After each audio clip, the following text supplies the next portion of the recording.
Hey, craft friends, how's it going?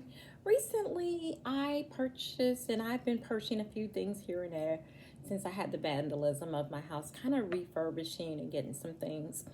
Um, I realize I don't need a lot of the tools that I have, but I'm gonna have to be honest and say I sure enjoy some of the things I have, and tarot is one of the things that I enjoy.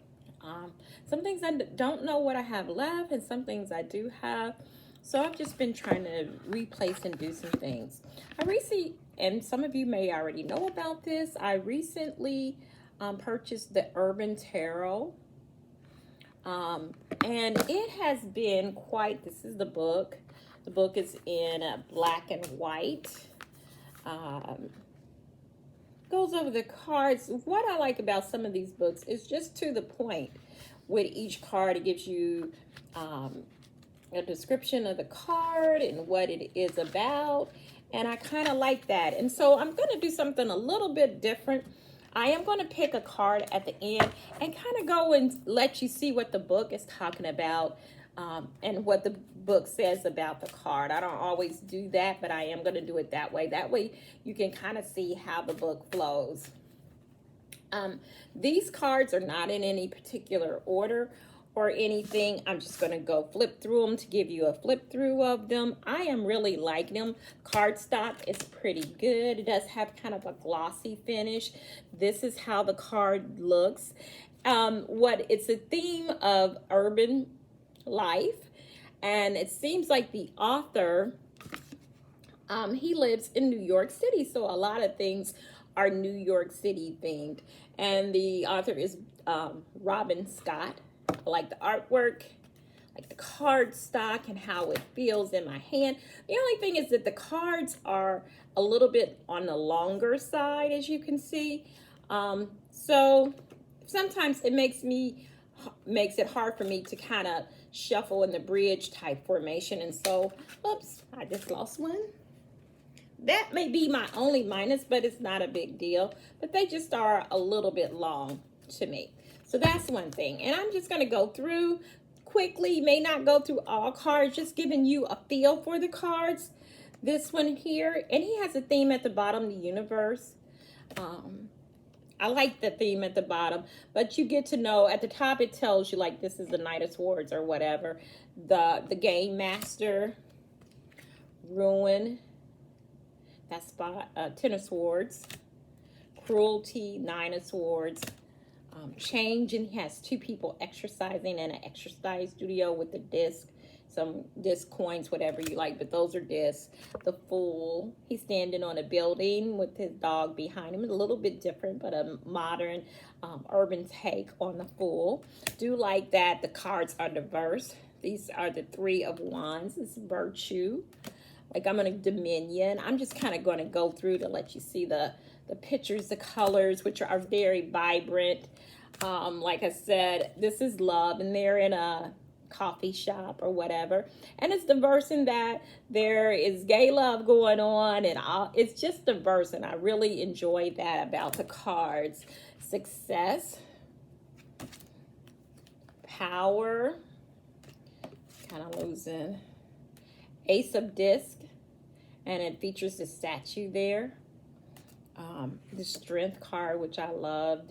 There's a building with the lion on it, and the woman there. That I love that. I like the modern take on everything. The Madge, the moon, and the moon is up and above, and it's sort of a dark, eerie to it, and I kind of really like it. Interference is sometimes through the Eight of Wands we can run into interference. Futility is the Seven. That wasn't Wands, that was Swords. So I'm going to go back. Interference, Eight of Swords. Sorry about that. Seven of Swords. Science. These are the Wands, which I like those too. This is Four of Wands. Completion, happiness. And with the cups, when you go to different cups, they may have different kind of cups, martini glasses, wine glasses, and I think that diversity, just a little feel like this one is Eight of Cups, has a different type of glass there. These are the disc, Eight of Disc, and then Prudence. the seducer, and it just kind of features life in the city and different celebrations. This right here is satiety or satiate. I can't get a satiety. Queen of Disc, the matriarch, disappointment, luxury, which, you know, at the point doesn't really, it's almost like a spin. I don't know if that looks very luxurious. Abundance, debauch, the gourmet chef, Knight of Disc, wealth with the 8 of, or no, this is 10 of Disc, gain, 9 of Disc.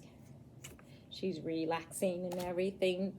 2 of Swords, peace, truce, and this is the 4 of Swords. Death, this is the death card. In the city, that would be pretty apropos.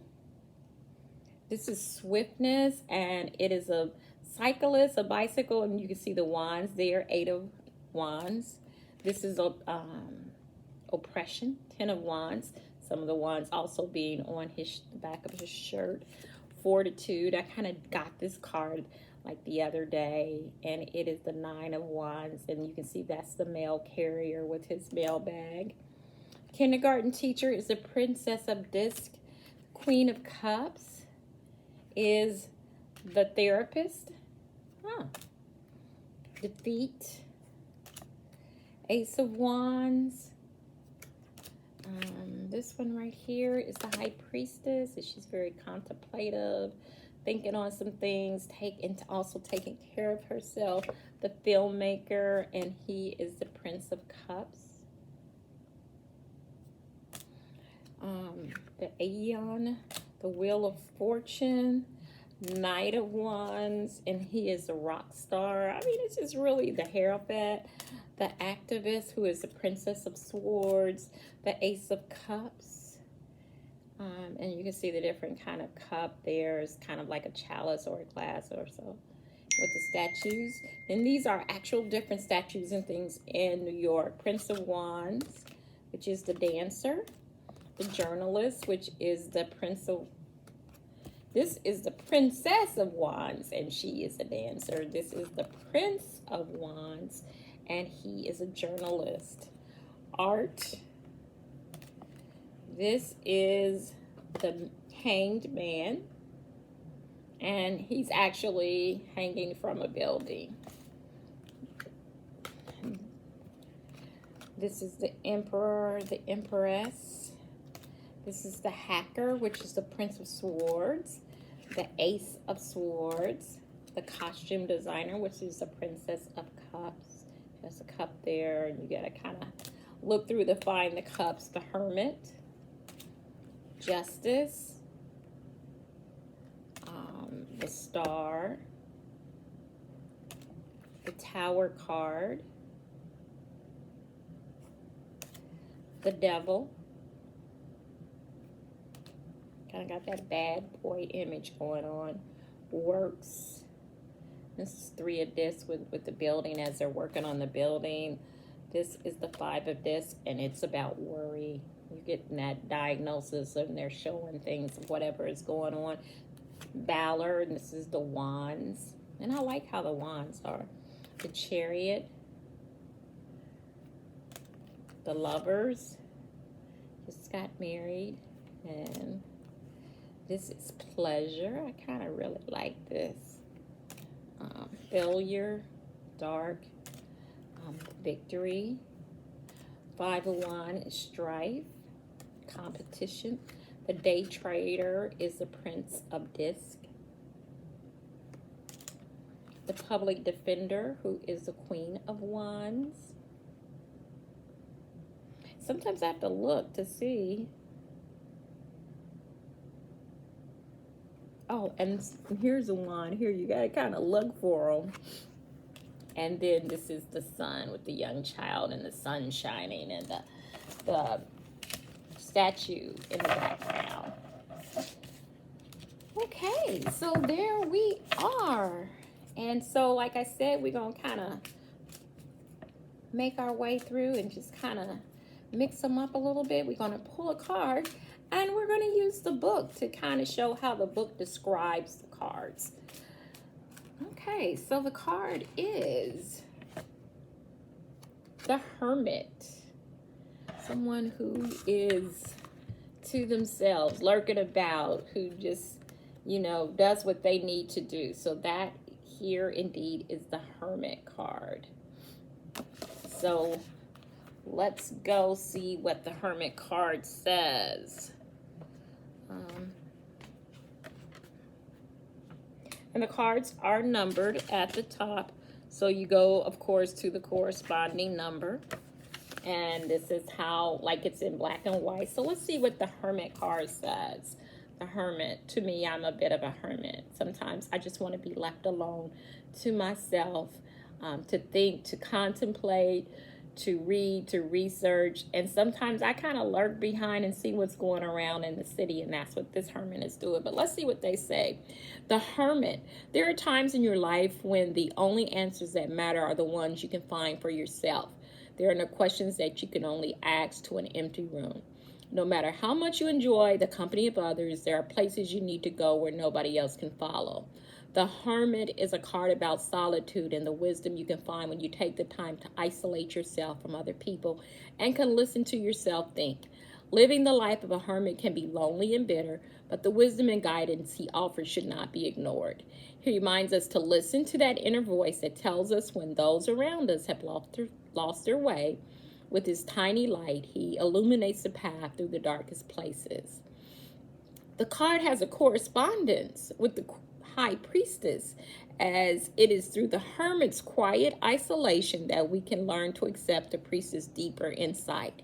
He is connected as well to the moon, which rules the darker aspects of our psyche. And like the jackal that appears on the moon card, the Hermit is accompanied by the symbol of the journey into the underworld into the form of Cerberus, the three-headed hound of hell. The Hermit has tamed the beast and so can pass beyond the darkest gates and return unscathed. With his guidance, we can find those places within ourselves we fear to explore and bring light into them. It is important to remember, though, that we must still return from those dark places if we are to live a healthy life. Too long in isolation from the light of society is damaging to anyone, and the Hermit can also sometimes help to remind us that we have indulged in our solitary self-reflection for too long. So this is the Hermit card. That was the reading. I did like how in the reading it corresponded, that reading and the card to the other cards and how they correspond. So that was good. It's a little bit, it's about 2 or 3 paragraphs, but I didn't think that was too bad. So overall, like the cards, have been using them and will continue to use them. And I think they're a good deck. All right, that's it for now. Be blessed. See you later. Bye-bye.